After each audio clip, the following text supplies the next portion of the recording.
prazer, a honra de chamar para a nossa conversa agora o governador do Maranhão, Flávio Dino, que vai nos acompanhar. Governador, você me ouve? Tudo bem por aí? Prazer, Thalita, falar com você e com todos aqueles que nos acompanham por intermédio da TVT.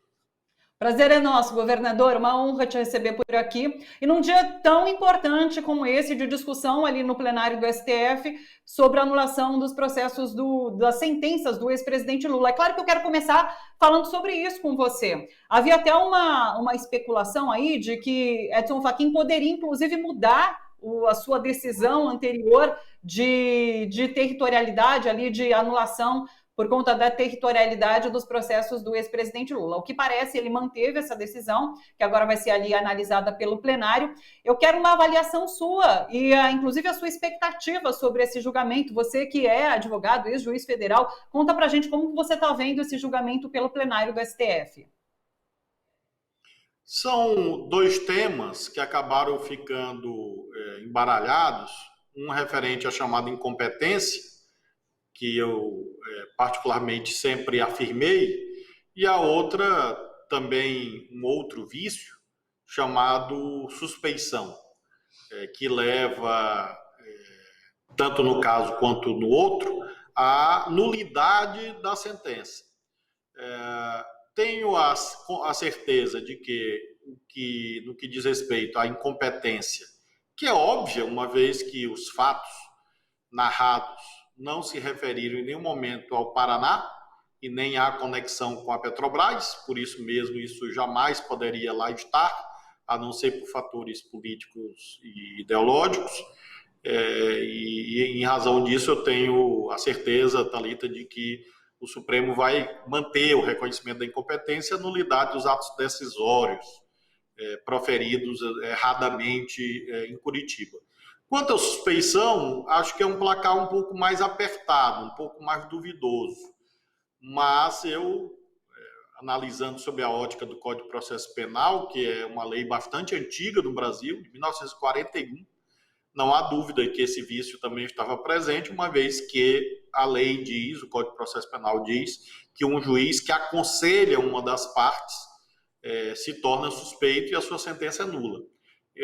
Portanto, a minha expectativa é de que ambos os vícios sejam reconhecidos e haja essa dupla anulação desses processos absurdos, juridicamente falando, que foram movidos contra o ex-presidente Lula. Governador, você acredita, inclusive, que essa discussão sobre a suspeição seja feita pelo plenário? Porque há uma discussão ali sobre a segunda turma já ter definido, já ter, de fato, dado essa suspeição de Sérgio Moro nesses processos. Isso nem poderia ser levado ao plenário. Você acredita que essa discussão vai passar, sim, pelo plenário? Eu espero, sinceramente, que não, Thalita, porque o órgão fracionário substitui o plenário. Isso nós aprendemos desde o início do estudo num curso de Direito, de graduação. A turma, a chamada turma, no caso a segunda turma, é como se fosse o plenário julgando. Então, é uma substituição, na verdade. A turma não é menos do que o plenário. Mas eu acho que se houver essa remessa ao plenário, como disse, é um placar um pouco mais duvidoso. Eu espero que não ocorra. Por mim, ambos os temas estão resolvidos. Quer dizer, a incompetência vai ser, na minha visão, hoje ratificada, embora fosse até dispensável, mas, enfim, será, na minha avaliação. E se em algum momento a suspeição, por alguma razão, por algum instrumento, que eu nem saberia dizer qual seria, tecnicamente, isso for levado ao plenário, é um placar um pouco mais difícil. Mas em relação à incompetência, eu considero que vai haver uma maioria clara no sentido de reconhecê-la, até porque ela é induvidosa, né? Aliás, quem reconheceu foi o próprio Sérgio Moro. Ele só não foi coerente com o que ele escreveu, porque não quis ser coerente. Ele escreveu que os fatos não tinham nada a ver com a Petrobras. Ora, no momento que ele escreveu isso, era mais um reconhecimento que esse processo podia estar em qualquer lugar, menos em Curitiba. E esse julgamento acontece nesse contexto de pesquisa eleitoral que saiu ontem, né, do Poder 360, que mostra o ex-presidente Lula à frente de Bolsonaro num segundo turno, caso fosse realizado hoje, com 18 pontos de vantagem, inclusive. Eu queria que você comentasse um pouco essa pesquisa, e, inclusive, eu falava agora com o Marcelo Shoa, também advogado, colega, sobre uma pesquisa como essa não poder mexer com os humores dos ministros ali no STF numa votação técnica, como deve ser essa, né? Eu, conhecendo um pouco o Supremo, acho que isso não vai ocorrer. Eu não imagino que isso altere, mesmo que, evidentemente, existam predileções, preferências, que são normais de resto, não chega ao ponto de contaminar julgamentos tão claros como ambos. Um que já está ocorrendo, esse da incompetência, um que já ocorreu, que pode vir eventualmente acontecer de novo. Não quero crer que isso seja alcançado por resultados de pesquisa. Pela natureza do Supremo, eu realmente ficaria muito triste, decepcionado que isso acontecesse, e na minha avaliação não ocorrerá, de modo que eu acho que a eleição de 2022 vai ocorrer com normalidade, diferente da eleição de 2018, que foi terrivelmente contaminada por esses desvios éticos e jurídicos que levaram à inabilitação do ex-presidente Lula na ocasião, conduzindo, portanto, a este terrível disparate que é a presença do Bolsonaro na presidência da República. Governador, já que você falou sobre essa questão de a eleição em 2022 acontecer de forma normal, eu quero trazer duas questões. A primeira que eu já te vi respondendo em outros lugares, mas quero trazer aqui também, sobre uma possível, um posicionamento seu como vice na possível candidatura do ex-presidente Lula. Eu já vi você falando sobre isso, que você não se coloca como vice, né? Toda uma articulação, enfim, mas eu quero te ouvir de novo sobre isso, o que você pensa a respeito.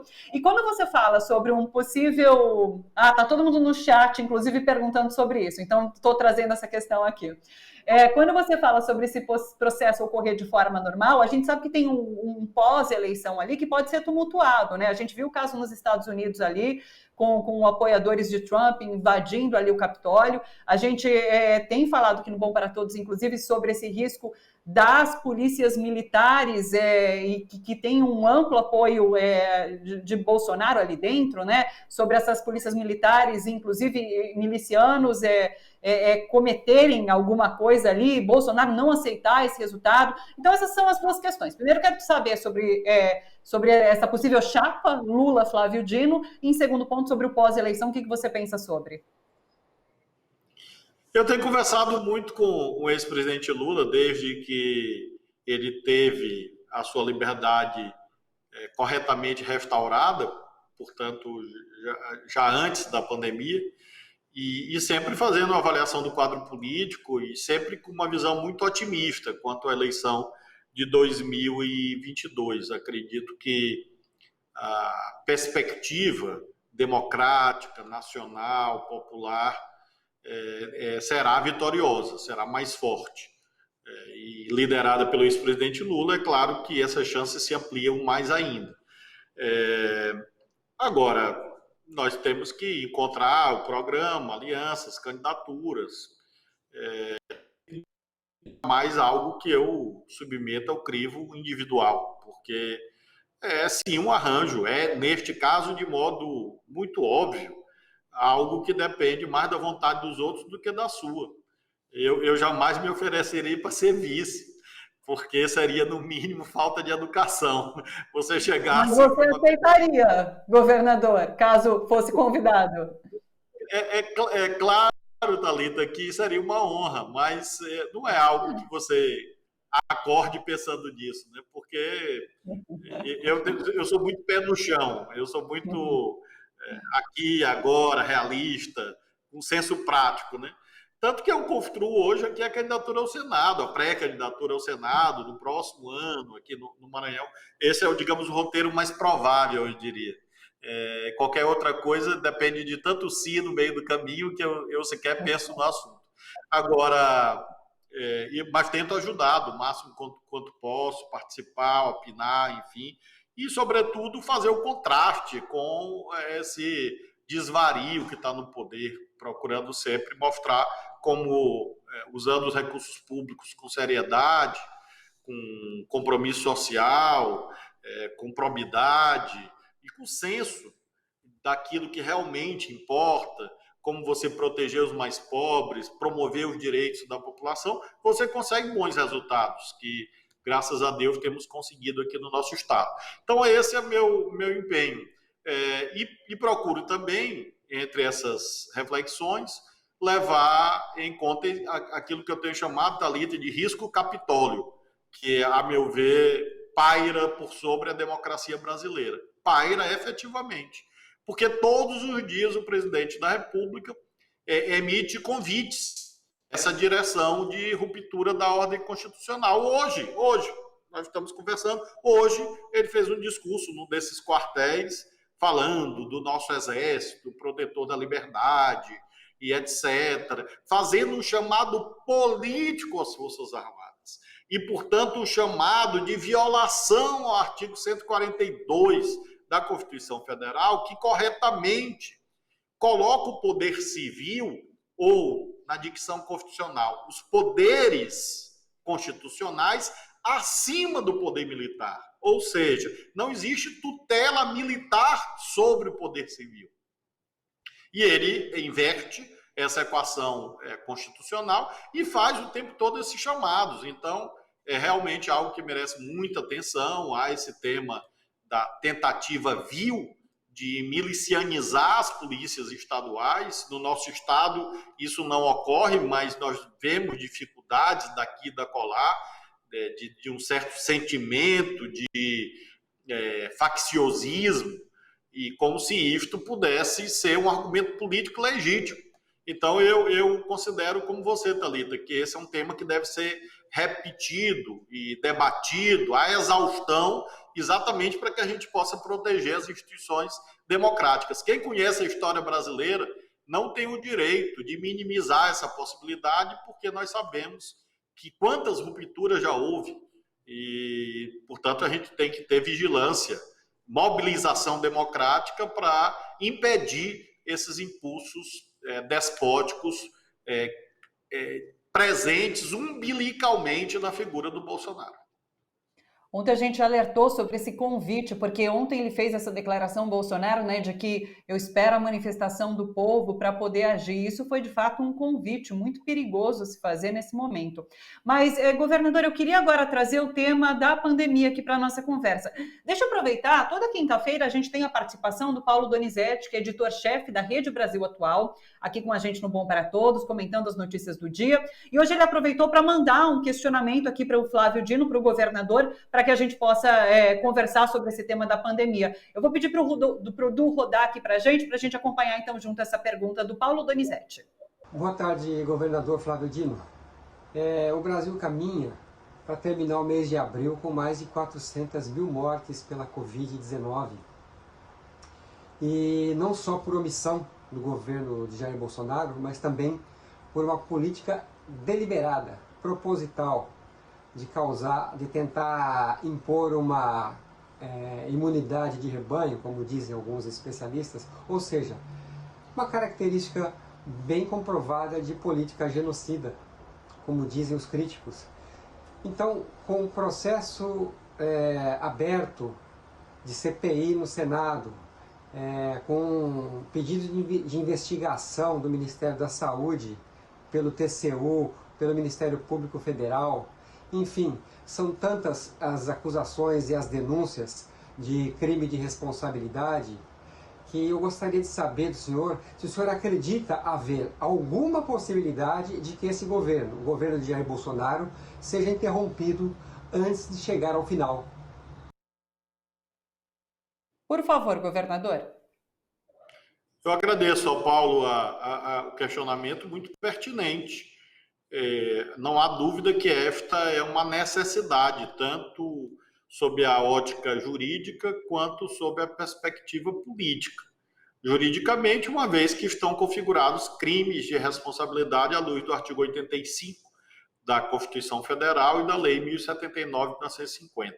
E politicamente, porque nós estamos vendo os efeitos terríveis danosos, danos irreparáveis, traduzidos nesta lesão máxima no mundo do direito, que é a perda do direito à vida, o perecimento de centenas de milhares de brasileiros e brasileiras por uma doença muito grave, mas que é coordenada, muito mal enfrentada no nível nacional, fazendo com que nós tenhamos chegado a essa escalada realmente muito triste, muito sofrida. E afirmo, Paulo, a você, que se não fosse a ação dos governadores, em sua maioria, quase totalidade, nós estaríamos chegando perto a 1 milhão de mortos no Brasil. Porque aí mesmo que não teria política sanitária alguma, nenhuma. Porque a ampliação de leitos, a busca de medicamentos, de insumos, lá atrás de respiradores, de máscara, de luvas, agora de vacinas, sempre teve a pressão dos governadores. Agora mesmo, você pegar a imunização, 85% praticamente das vacinas aplicadas no Brasil são vacinas Sinovac, Coronavac e Butantan. Iniciativa do governador do estado de São Paulo, apoiada por todos os governadores e sabotada pelo presidente da República, que mandou o ex-ministro da Saúde, Eduardo Pazuello, rasgar o compromisso que havia feito com os estados um dia antes de incorporar essa vacina ao Plano Nacional de Imunização. Quando os governadores disseram que nós vamos comprar, quer dizer, se o governo federal não comprar do Butantan, os estados vão comprar, foi aí que ele voltou atrás. Quando nós entramos na justiça e o ministro Lewandowski deu uma liminar, inclusive numa ação do Maranhão, dizendo que os estados podiam comprar vacina. Foi só aí, depois dessa liminar do Supremo, é que o Bolsonaro voltou atrás e mandou comprar a vacina do Butantan praticamente já no fim do ano. Isso mostra o papel essencial que os governadores tiveram. Acho que tudo isso será levado à CPI e numa perspectiva, como disse, tanto jurídica quanto política. Eu espero muito que essa abreviação, essa interrupção deste mandato desatinado ocorra, inclusive para interromper esse ciclo de danos que o Bolsonaro tem causado ao país na dimensão sanitária, mas não só. Vejamos que nós estamos hoje aqui no dia 15 de abril e o país não tem orçamento. E porque não tem orçamento, as micro e pequenas empresas estão sem nenhum apoio, não tem auxílio emergencial direito. Quer dizer, o nível de desorganização é inacreditável e isso também leva à perda de vidas. Empresas fechando, pequenas, médias empresas, mesmo grandes, isso leva também à perda de vidas humanas. Então, a falácia, Thalita, de que cuida da saúde, cuida da economia, ela definitivamente se provou uma falácia, porque nem uma coisa nem outra. Essa é a situação brasileira atual. Eu espero, Paulo, que isso se revele de modo ainda mais nítido da CPI e haja esse tipo de desdobramento, inclusive porque os riscos sanitários permanecem, infelizmente. Governador, você falou sobre essa questão da vacina, né, que os estados se movimentaram para conseguir, inclusive, trazer para os estados, e daí tem essa questão agora do kit intubação também, né? Eu vi o governador de São Paulo, João Dória, ele fez uma publicação agora pelo Twitter, dizendo que ele enviou vários ofícios ao Ministério da Saúde e comunicando essa falta do kit intubação de anestésicos, e ele não teve retorno algum. São Paulo ontem parece que em 24 horas teria zerado esse kit intubação necessário para esses pacientes internados em estado mais grave. Como está a situação do Maranhão em relação a esses anestésicos, a esses medicamentos necessários para intubação? Você também chegou a ter esse conflito com o Ministério da Saúde de ter que pedir e não receber retorno algum?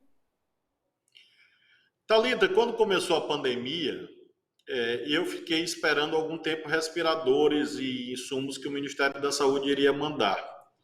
Quando eu vi que não mandaria, eu consegui comprar respiradores na China e também entrei com uma ação no Supremo, relator o ministro Celso de Mello, que mandou entregar 70 respiradores que nós havíamos comprado e o governo federal havia confiscado. Uma diretriz para a nossa equipe: não vamos esperar nada do governo federal. Nada. rigorosamente nada, como se não existisse. O que vier é lucro. Então, quando começou lá atrás essa crise dos anestésicos, eu disse: comprem. Há meses atrás. Ah, não, o Ministério vai comprar. Isso acho que no final do ano passado. Tem uma compra internacional. Eu digo: não vamos confiar nisto. Vamos comprar. Ah, nós temos estoque para 40 dias. Eu disse: comprem para 90 dias, para 100 dias. Como se fosse assim um furacão que fosse passar, que você faz um mega estoque. Foi o que nos salvou até aqui. Porque nós temos permanentemente a atualização desse estoque, nós nunca tivemos colapso. Então, quando ele diz: vamos comprar vacina, eu entrei com a ação para poder comprar. Então, essa é a razão pela qual nós nunca chegamos a níveis críticos. De todo modo, mesmo não tendo isso aqui, esse drama a mais, esse drama adicional aqui no Maranhão, quero me solidarizar profundamente com o governador de São Paulo e com todos os governadores e prefeitos, com os hospitais privados, porém, acima de tudo, com os profissionais de saúde que estão privados dos meios para adotarem as melhores práticas no cuidado aos pacientes e, Thalita, com muita dor dos pacientes que estão sendo, nesse momento, submetidos a tortura, tratamento degradante. A pessoa está com uma doença grave, no limiar da vida e da morte. E, ao mesmo tempo, tendo dores, incômodos, a pessoa consciente. Isso está acontecendo no século XXI. No Brasil, cenas verdadeiramente medievais que a gente vê no cinema, antes de existirem os anestésicos. Isso está acontecendo, paciente sendo amarrado. Isso já era suficiente para as autoridades máximas serem responsabilizadas por isso e não ficar esse discurso canalha de exoneração de culpas sempre transferindo para alguém. Eu acho que pode até ter mais de um culpado, mas não há nenhuma dúvida que o presidente da República tem o dever de responder por isto, porque ele é a maior autoridade do país e deveria ter providenciado os meios para suprir essas carências. Porque ele pode, ele tem a Força Aérea, ele tem a FAB, ele tem o Itamaraty, ele tem o Banco do Brasil, com agências fora do país, ele tem as embaixadas, ele pode pegar o telefone e ligar para o chefe de Estado, e não fez nada, rigorosamente nada, no que se refere, por exemplo, a esse tema dos anestésicos. Realmente é algo dilacerante, é algo que será contado pelos historiadores como uma das páginas mais aviltantes, vergonhosas da história do nosso país. Sobre vacina, você chegou a entrar no STF, governador, pedindo para importar a Sputnik. A Anvisa diz que precisa de alguns documentos a mais, né, para aprovar. O STF parece que deu agora até o dia 28 para que a Anvisa se manifeste em relação à possível compra da Sputnik. É isso? Confirma para a gente. Nós vamos aguardar esse prazo. Eu realmente acho que isso não seria necessário, porém, respeitamos os prazos constantes da lei e agora a decisão do Supremo. Até o dia 28, vamos aguardar que a Anvisa faça essa análise. Nós acreditamos que a lei deve ser cumprida, ou seja, eficácia, segurança e qualidade da vacina estão demonstradas pela certificação de agências reguladoras de outros países que, nos termos da lei, têm equivalência com a Anvisa. É assim que eu vejo do ponto de vista jurídico. Vamos agora aguardar até o dia 28 de abril, ver o que a Anvisa faz e insistir nesse caminho, porque é uma vacina que está sendo aplicada em 60 países e pode nos ajudar a acelerar a vacinação. Não vai ser a vacina exclusiva, mas uma vacina a mais para que a fila ande mais rápido. Afinal, são 212 milhões de pessoas no nosso país. Com certeza. Voltando só para essa questão da CPI rapidamente, há uma informação da colunista da Thaís Oyama no UOL, dizendo que o governo vai querer, inclusive, vai pegar ali, pedir para os aliados no Senado focarem críticas e investigações nos governadores do Nordeste, sendo o seu nome aparece ali também, Flávio Dino também. Como que você vê essa mira por parte do governo no Nordeste e essa reação, inclusive, que a gente já está comentando um pouquinho dessa reação de Bolsonaro depois que ficou sabendo da abertura da CPI, ele está bastante incomodado com tudo isso, né? Quem deve, teme. Quem não deve, não teme. Então, eu não vejo nenhum problema. Se quiserem olhar os recursos federais aqui no Maranhão, vou demonstrar tudo em relação ao governo do Estado. O que nós não aceitamos é que recursos que não foram repassados para o Estado sejam colocados na nossa conta por politicagem do presidente da República. Mentira do presidente da República. Ele espalhou que mandou para o governo do Maranhão 36 bilhões de reais. É mentira. Então, aquilo que efetivamente nós recebemos foi aplicado na saúde e nós demonstramos isso. Claramente, sem nenhum problema. Ele realmente está muito agoniado, muito atormentado, parece que não está nem dormindo direito, cada dia mais irritado. Ele deve saber o motivo. Quem sabe o Pazuello conte a verdade sobre o que aconteceu lá. O Pazuello já está sendo processado. E eu disse ao Pazuello, eu digo, o senhor vai ser processado. Disse quando ele era ministro. E eu disse, olha, o senhor está cumprindo ordens, o senhor vai ser processado. Disse a ele. O secretário de Saúde do Maranhão disse para ele.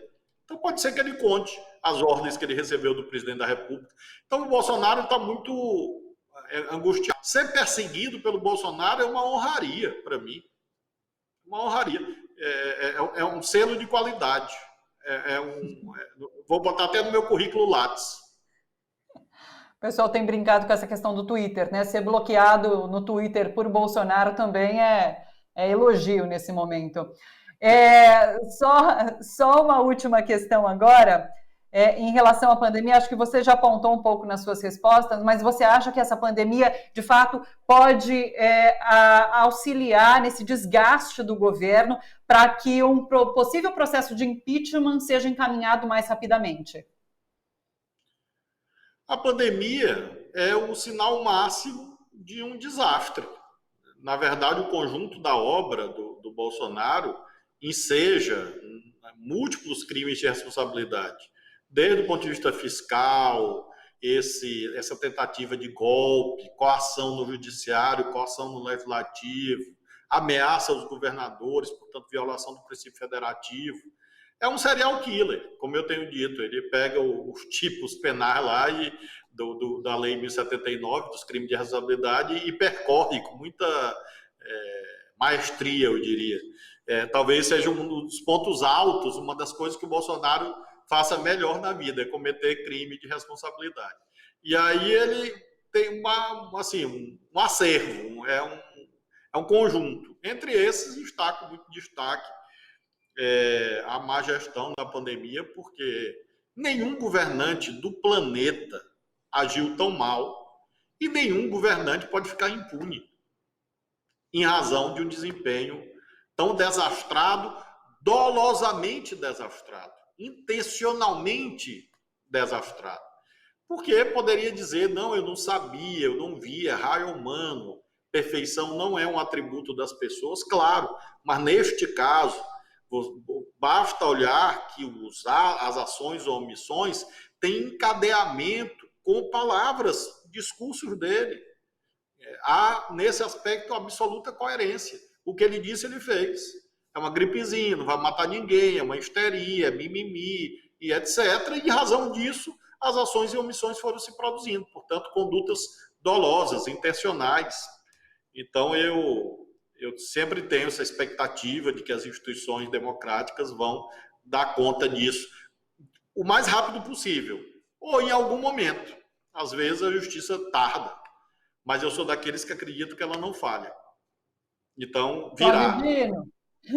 Foi um prazer te receber por aqui. Muito obrigada pela conversa aqui no Bom para Todos, viu? Um abraço para você, até uma próxima. Sucesso aí. Obrigado. Um abraço a você e aos telespectadores. Obrigada. Flávio Dino, governador do Maranhão, em conversa aqui com Bom para Todos, falando sobre CPI da pandemia, falando sobre eleições 2022, sobre possível candidatura do ex-presidente Lula, falando que aceitaria um convite para ser vice do ex-presidente Lula. Imagina só esse cenário.